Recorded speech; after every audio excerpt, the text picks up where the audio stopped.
I am Rana Gujral. I'm an executive, entrepreneur, and an investor. I'm an outlier.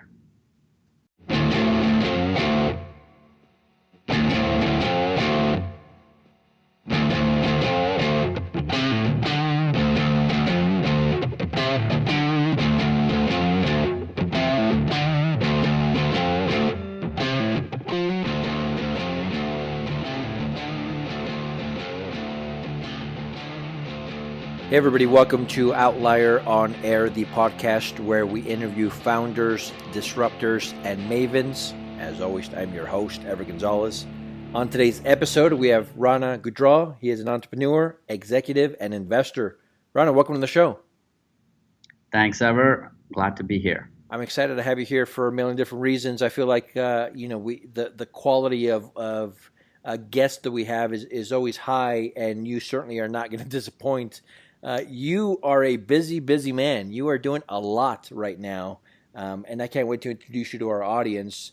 I'm assuming some, especially here in Utah, know of you or some of the business that you've kind of helped here in Utah specifically as well. But before we get into all that, tell us where you're calling us from right now. I'm calling from the Bay Area, from the Palo Alto specifically. And so it feels like, right, that area, San Francisco, Bay Area, Palo Alto, that stuff, it's almost like the mecca, right, of startups and entrepreneurship. You've been there a while. What's it like living and working out of that area? It's an amazing place, I'll tell you. I mean, I'm a recent implant. I spent many years on the East Coast, and I loved it there. I loved the Boston culture and the New England sort of vibe. And I was skeptical when we decided to move down to the Bay. But I tell you, it's unique in terms of, I mean, a lot of people think that it's really the money and the talent. It's really not. It's the mindset. People are risk takers and they're outliers, and they are really pushing the boundaries. And a lot of them are here in a very small place. So it's an incredibly exciting place to be. It challenges you tremendously. And every day I meet incredibly smart people who have achieved a lot, and it grounds you, continually motivates you to do more. So I'm really happy to be here personally. And so what's the future hold as far as where you're going to be based out of? Is this a longer term play or it's up in the air? I plan to be here. Yeah. I really like it here. I've traveled quite a bit. I mean, I was born in India and I grew up there. My dad was an orthopedic surgeon in the Army, and while growing up, we traveled all over the country. And I personally lived after I graduated, I've lived in Japan, Australia, UK, Canada, and the US. And so for now, we really love it out here. I'm here with my wife and two boys, and they love the schools. We love the neighborhood, and no plans to move out Nice. at this time. So you've been all over the place, a lot of different communities, a lot of different hubs for entrepreneurship. All of them have their pros and cons, right? The good stuff, the bad stuff. Where you are now, right? We heard about all the good stuff. Any negatives? Anything that you struggle with as far as living and working there? There are, for sure. I've written quite a bit about it. You should read my article about ballers in the Bay Area who are fake, and it's an interesting place. And I think there's a lot of fake it till you make it mentality, which in some ways is nourished, and people take a lot of pride in it. But in a way, it forces people to pretend a lot, and in many ways, it creates a lot of dishonesty. It's part of the Bay Area culture. But I personally think there's more good than bad. It's a place where there is real talent. It's a place where there are real achievers. It's a place where great things do happen. And so in the end of the day, there's no place which is perfect. You try to find a balance, and you never really get to that perfect balance, but you try to make the most of whatever you're offered. And I feel Bay Area is an amazing place to live. Maybe may not give you the perfect lifestyle that you seek, but if you are looking to make a difference, it has all the ingredients to help you get there. I love it. Yeah, it's one of my favorite places for sure. A lot of good companies, a lot of good people, scenery, beautiful, right? I mean, so good. Congratulations. That's a good place to be right now. I agree. Now, when we have people on the show, we have them on for a few different reasons. Some of the things that they've accomplished in the past, some of the things that they're working on now, or just somebody that I personally like that has a cool story to tell, whether it's a story of success or a story of failure. With you and the things that you're doing, I mean, I'm looking over your resume and your bio and all the things that you have, and you have quite the story. And I want to kind of work our way backwards, right? What you're doing now and what you've done in the past. But let me just throw out some of the things that you've done. Like we mentioned, entrepreneur, executive, investor. In 2014, you founded, is it pronounced TiZE? TiZE. TiZE, a cloud software for specialty chemicals. You held that role of CEO until your exit in 2016. Let's see, you were Entrepreneur of the Month, named by CIO Magazine. You were listed among the top 10 entrepreneurs to follow in 2017 by Huffington Post. You're a sought-after international speaker. You've received a bunch of awards. TechCrunch, Forbes, Inc. Magazine, Huffington Post, Fast Magazine, NBC, Fox, and CBS. You've been featured, or your products and companies have been featured on those. Just there, that's quite the resume, right? And it feels like there's no stop to you. I mean, you're not resting on your laurels. You're out there making it happen still. What are you working on right now? I'm doing a bunch of things, but let me speak to that, right? So I feel the motivation is really intrinsic. Either you are or you aren't. Nice. Right? And personally, I've always been an outlier. I like to push boundaries, and often I get in trouble for it. And over the years, I've concluded that it's quite okay to do so. There are really, I mean, if I think about it, there are really two checks that I impose upon myself. First, I continually reflect on whether my current gig, whatever I'm doing, poses enough of a challenge. And if I feel I'm too comfy, then it's a sign for me to move on and find something else to do. Second, I always ask myself if I'm adding value into whatever I'm doing. And I think one needs to continue to add value or eventually risk being irrelevant. And I think there are no real shortcuts. So to answer your question, I am doing a few things today. Here's the backstory. I spent several years in corporate and held positions at larger companies where I was responsible for development of some really amazing products, some huge successes, and some epic failures. Nice. Both, were great learning experiences at the end of the day. In 2012, I left my cushy gig in the corporate world to take on a very uncertain turnaround for an iconic consumer product company out in Utah, Cricket, which was in a huge financial mess. And this was an example of sort of get out when too comfy mindset I was speaking of. And I led the initiative to build the first of its kind innovative product for the DIY community. And we were successfully able to turn around the company's EBITDA in about 2 years, from literally bankruptcy to pretty solid profitability. Now that's fast, right? I mean, that's not common. It is very uncommon, especially so for a consumer product company, because really all the consumer product company really has for itself in terms of its core value is its brand. And if the brand is tarnished in terms of, the customers not really feeling good about it, it's very hard to turn it around. And it was, there's a whole probably separate segment to talk about what led to the turnaround. I think I'm going to at some point write about it. Let's stick there for just a sec. What Sure. was the hardest part of that turnaround? I think, when we when we started the process, obviously there were some basic things you have to do for any turnaround.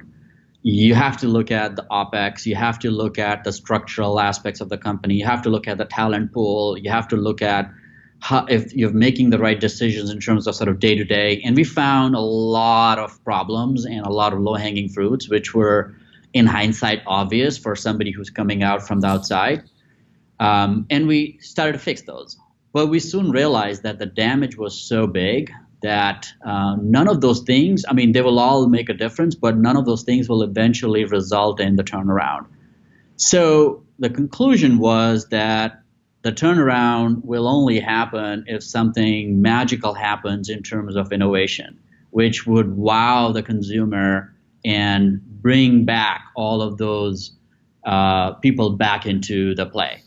And so we had to set a very high bar in terms of what that magical experience could potentially look like for the cricket consumer, something which hadn't been done before, something which engineers thought was actually impossible to do, and things which obviously there was no precedence for. Without going into a lot of technical details, it's a product which is a combination of a physical product that sits on your desktop, but also there's a design studio. So there was innovation needed on both ends, especially so on the hardware experience. And we set the high bar. We really let everybody know that this is what we need to get done. And if we don't achieve that, basically we're done. There were believers and there were people who literally sort of hung their hat and said, okay, I think we're done. Yeah. But at the end of the day, we made it happen. So it's one of those things where, everybody says, well, it's foolish, you can't do it, and there's no chance here. But then the question is, what if you succeed? And what if it actually does work? And it worked. So it's back on. The company's doing amazing. I just heard they've built the millionth device, Cricket Explorer, which, is an amazing feat because it's just been a few years, and it was a great experience for me. Oh, that's great. Yeah, and kind of like you mentioned, right? I don't know that anybody would have blamed you if it would have failed, right? You went in there, you gave your all. If it would have failed, nobody would have looked at you specifically and said, how could you let this happen? I mean, it was almost doomed, right? From the moment that you stepped in. During those hard moments, it would have been easy to be like, well, it's not going to work. I'll collect a few more paychecks, then I'm out. I mean, it would be easier to do that than to put your heart and your soul into it.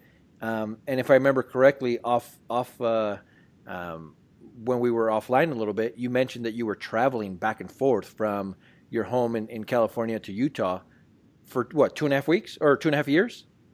Yeah, 2.5 years. Lived out of Hilton in South Jordan for 2.5 years. It was quite a intense period because not having to be able to see your family, but it's not just not being able to see your family. It's basically you put your life on hold. Yes. You can't go to your favorite gym. You can't meet your friends in the evening. You're there, and it's not for a few weeks. It's a commitment until this gets done. But it took that, and we did get it done. Yeah. I love it, and you got it done. Hard work, right? Yes.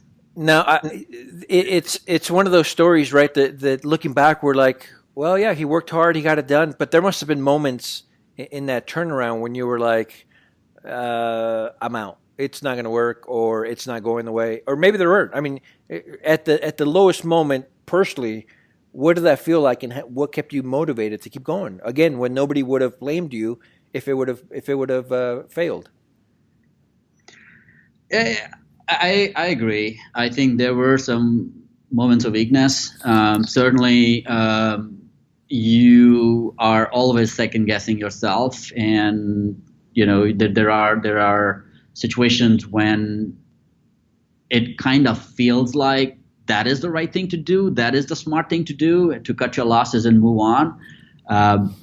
But also, I think what happens is that it's a self-fulfilling prophecy, and oftentimes it doesn't work. But when it works beautifully. So, for example, when you commit to something, And when you tell yourself that you're all in and you're going to make this happen, your job as a leader then is to pass on that mindset to everybody around you, and you pour everything into making that happen. And when you are successful in doing so, now you're bound by that. So you can't anymore second guess yourself because everybody else is bought in. And so now you are committed to that because everybody else is committed to it and they make you committed to it. So it's sort of like this cycle which feeds into the purpose, this enthusiasm, this goal, and that kept us going. I agree. There were several situations and there are several moments of time where I felt that this is too much. I mean, I think especially on the family side, the cost was tremendous. I definitely saw cracks in my marital life in terms of sort of not being there for both the small and the big things perpetually for weeks after week, for months after month. Like I've been traveling pretty much my entire career, but this was different because this was like perpetual travel. And there was also a sense of fatigue just through the travel itself. I mean, and not being able to take care of your health. But then you solve those. I mean, then you look at it, then you compromise, then you figure out that hey, there are periods of time when I'll not be available, but then when I'm available, then I'm fully available. Then the work gets shut off, and you take care of yourself and your body, and you eat right.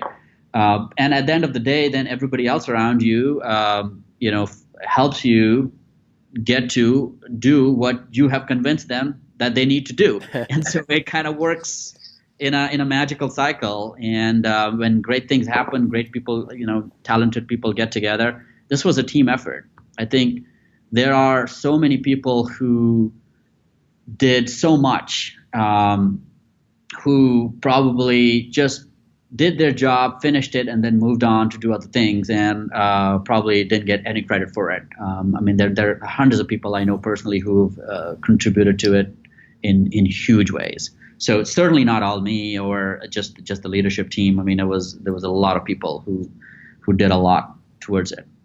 As we were getting ready for this interview, we obviously do a little bit of research on our guest and tried to read some of their articles and the things that they've done in the past and things like that. And somebody described you as the turnaround CEO.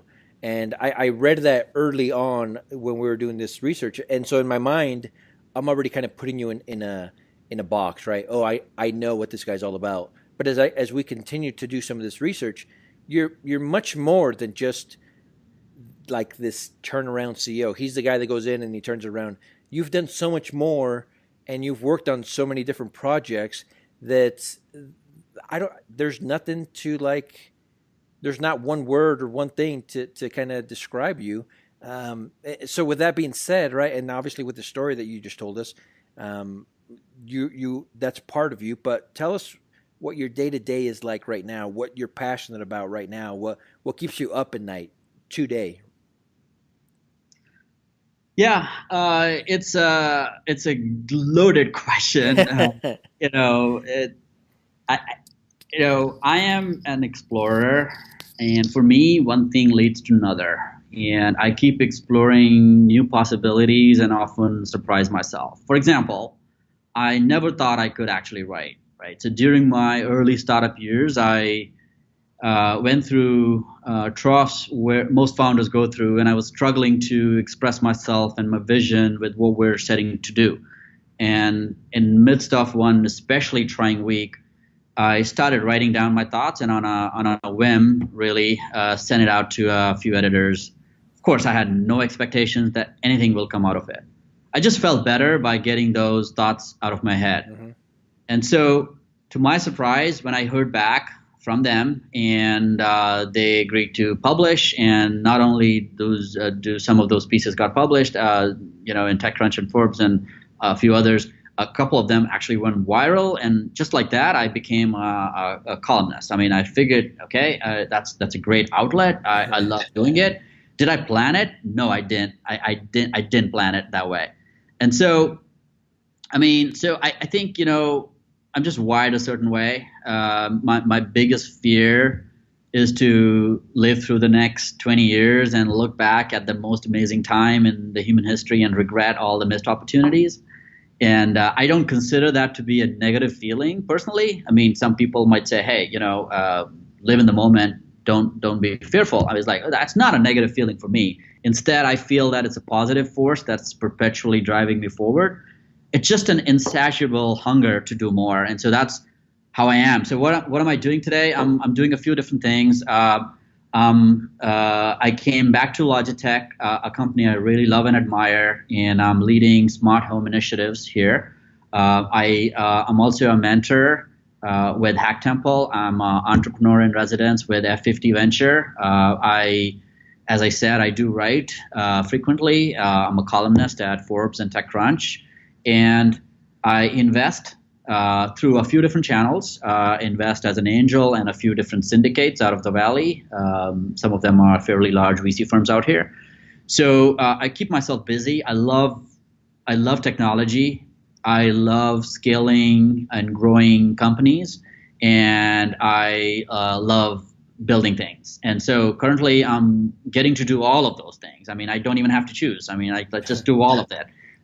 Certainly that requires a lot of discipline. I have a very regimented schedule. I follow that to a T. I also always disciplined to take something off my plate if I add something onto it, because I feel that everything else is essential. And so, like, for example, I do need time for my workout. I mean, my weekends are rituals. I mean, I get on my bike and I have to put in like 4 or 5 hours on my bike on the weekend mornings, and there's no questions about it. I train for Muay Thai, and in the evening, all commitments are off. I mean, work or no work, I'm in the gym. I'm doing that, and so that keeps me going. I mean, but it's an exciting time, and I'm trying to really get to add value in multiple different directions, and it's a lot of fun. So, you mentioned a lot of things that you're doing personally, and obviously with work, with the writing, with the full-time gig, and then still you're an advisor, an investor, all those different things. That alone is a lot for, half of that would be a lot for an individual. Is there a worry, or do you worry about burnout, or burning out, right? Doing too much all at the same time? Yes, but if you are disciplined with keeping the level of effort or towards the essential elements of life in place, then you won't get burnt out. Like, I'll tell you, I mean, in my early years of the cricket turnaround, I was burnt out, and that was essentially because I gave up on personal well-being and exercise and other things. And it wasn't necessarily about working too hard. It's about just working and not having the mix of the other things which are also essential for your well-being. And so as a result, I feel that most people, and this is just me, I mean, I think most people get burnt out not by doing a lot of work or by overloading themselves. It's just they get burnt out because they don't have the balance. And they also are not prioritizing things which are essential for their personal well-being. And so as long as you take care of that, I think there's very little risk of burnout. And personally, I like variety. There's also this emotional burnout where you're just sort of, you're not challenging your brain as much because you're doing the same thing day in, day out. And although you're getting really good at it, you're not growing, and the growth path isn't there, and neurons are not connecting in new ways. And as a result, you have that sense of mental fatigue, which is, in fact, I think it's even more dangerous than physical fatigue. And so that's a real burnout, in my opinion, where you're mentally just bored and tired, and it's not because you're physically exhausted. And so that results in, and so I prevent all of that. I mean, I like to, as I said, I mean, if it's not challenging enough, I'm not doing it anymore. And if it's a situation where I feel I'm not adding value, then I'm not doing it anymore because I know there's no good outcome coming out of that. Since I'm not adding value, there's no reason to expect that I'm going to succeed with that venture. So those are the few things which I'm really cautious about, is to have that balance and make sure, I'm being true to myself in terms of what I'm giving in and what I'm getting out of it. I feel there's little risk for me on that. So it could be done. It's just some management, right? So if you do it right, you can definitely do it. Good. Yeah, I mean, there's this perpetual debate over work-life balance. I am in the camp of believing that there is no work-life balance. It's you have to balance your priorities. So obviously, if you want to achieve something, you have to sacrifice on a few other things. And as long as those sacrifices are acceptable to you, you have achieved your balance. And there's no one specific definition of what that balance is, what that right balance is for everyone. So I think everyone's got to introspect and figure that out for themselves. So now we've had almost 400 episodes. So we've had over 400, about 400 entrepreneurs on our show over the last few years, with great stories, right, of success and failure and everything in between. And because of our audience, they're entrepreneurs. They're either starting their new venture or into their new venture, or have exited and are doing different things, right? They're all over the place, all over the world even. What can we learn from you now that you've been on the show, now that you've told us your story, we got to know you a little bit more. What can we learn from you, something that we can take into our own lives, into our own companies, since we feel like we're all in the trenches trying to make it happen, something that's going to get us to that next level? Okay, I will say that I'll give you this piece with a disclaimer that it may not be applicable for everyone, but this is how I live my life in terms of sort of how I feel it should be. My advice is for entrepreneurs and for everybody else as well is to mix things up, get out of your comfort zone.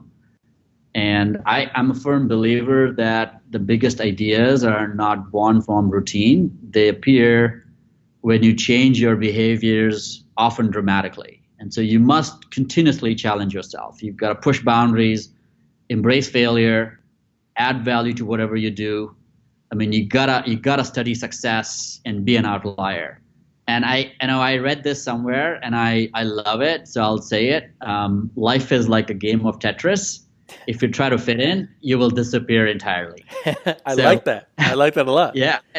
And I really believe it. It's like, just look at that game. I mean, do you really want to just sort of poof? No. So, don't fit in. I mean, it's how I live my life. That would be my advice in terms of sort of, going through this cycle of life and trying to achieve success. It's funny because we all want that, right? We all feel like we need to push ourselves and kind of get out of our comfort zone. But I mean, it's like this for a reason. Our comfort zone, it's so comfortable, right? I finally worked hard enough where I'm comfortable in the whatever success I'm having or the things that I'm doing, that kind of stepping out and challenging yourself is so difficult to do, but very, very rewarding. So I love that advice from you. No doubt that a lot of us are trying to do that, and something that we need to keep in mind on a regular basis. If we're not learning, if we're not making mistakes, what are we doing, right? 5 years are going to pass, 10 years, and we're going to be in the same spot if we're not pushing ourselves. So I love that advice. Thank you so much. Sure. What is all of this going to look like in 3 years? When we have you back on the show in 3 years, what are we going to be talking about? I think we'll be talking about the same stuff. I mean, I'll be doing a bunch of different things, probably different things. I'll probably have newer, learnings, which I'd be able to share based on my freshly made mistakes, which I perpetually make. I try not to make the same ones again, but then I sometimes do. But at some point, I learn and I stop doing so, and I make new ones. And so, I'll say, I think there's definitely many nobler goals in life than simply chasing success and accumulating wealth. But that being said, most seek to be successful and create wealth, right? And I don't think there's anything wrong with it. And to be sure, these are not the same things. I mean, you can be wealthy without being successful, and one can be successful without being wealthy. And success is when you accomplish your goals without worrying about money. And it's really that difference. So for me, I mean, I would say, the single biggest source of success is value creation. So you keep adding value, and and you will be successful. And building wealth is an entirely different skill. So I do tend to separate it. I mean, I look at whatever I do with these two different lenses, and I say, okay, if it's a wealth building thing, or is it's towards the value creation, and I choose different things to do based on that lens. And so after a few years, I'll probably have a few more of those to talk about. But for if you talk about wealth, I mean, fear is the single biggest impediment towards building wealth. And if you have an inherent ability to take risks, you can teach yourself to take more risk, and it's a lifelong process. And I am continuously trying to get better at that. I'm still not quite there yet. I'm trying to take bigger and bolder risks, and I surround myself with a lot of entrepreneurs who are amazing, and they are way more I would say evolved than me in their thinking, and they're younger, way younger than me in their thinking. And I wish I was that smart and when I was in my 20s, but it's a lifelong process. So with that being said, are you successful right now? I'm successful in being continuously I'm successful in evolving myself and getting better. Great answer. I love that answer. Now, for all of those that are listening, again, from all over the world, basically, some of us 9-to-5ers, some of us in the trenches with our first startup, some of us serial entrepreneurs, they've heard your story. They want to get in touch with you. They want to talk to you a little bit. Where can we find you online? I'm fairly active on social media. My website is ranagujral.com. That is RANAGUJRAL.com. My Twitter is @Rana Gujral. That's my first and the last name. I'd love to connect with people on LinkedIn. I feel that's a great way to stay in touch with where people are and how they change their different opportunities. Or you could just email me at rg@ranagujral.com, and I'd love to hear from you and love to connect and hear what you're up to. I love it. So Outliers, you can go to outliermagazine.co. That's outliermagazine.co. First of all, subscribe to the podcast, rate, review it, share with your friends. But there you're also going to find links to Rana's website, social media accounts, email, and maybe one or two of his most recent articles. Feel free to reach out to him. Obviously, he's the real deal. He knows what he's talking about. Open, friendly, smart. Rana, we really appreciate you taking the time to talk to us, for sharing your experiences, the good, the bad, and the ugly of entrepreneurship, and obviously the advice that you gave us towards the end. We loved this. It was a great episode. Thank you for being on the show. Thank you, Ever. It was a great honor to be on the show. I've heard amazing things about it, and it's a privilege to be among a list of people you've spoken to in the past, and thank you for the invite. I love it. Thank you so much. And Outliers, we'll talk to you tomorrow.